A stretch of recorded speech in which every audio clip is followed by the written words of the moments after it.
Igbo ndị ọma njem ọnụ,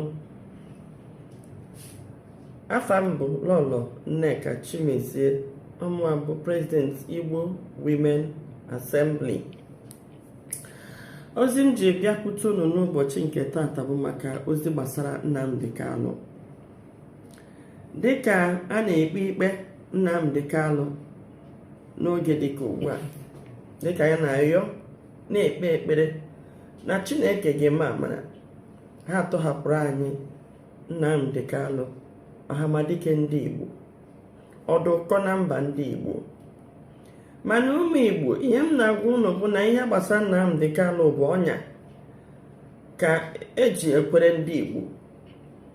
Ha ekwego nke ha kwere si tato ma asịkwa chitato ma asịghị, kpụrụ ndị iro kpọbata na be anyị, ala anyị bụ ala Igbo, wee jide ụmụ okorobịa anyị gbukpọọ, chụfusie ndị a ga-achụfusi.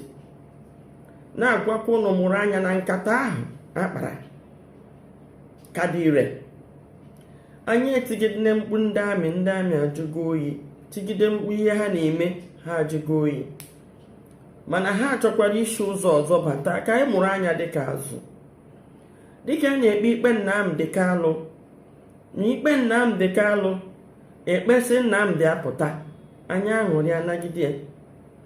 Mana ọ bụkwa na ha kpechaa atọ nwa amadi a nga, ka anyị were nụ nwayọọ jikọọ onwe anyị ọnụ, hapụ iji iwe makapụta kwuwe lụwa. Ha ga-ejikwa nke ahụ kwekwa onye ọzọ. Na ọ bụrụ na nwa amadi a atọhapụ ya, anyị ga-ekekwa ji n'ume na-aha ikwu ije na-anụkwanya bụ ọgụ. Mana ana m arịọ ka o si na adịdị, ọ gara na mma, ọ gara na njọ, ka anyị were ezi uche wee so onye bụ ihe.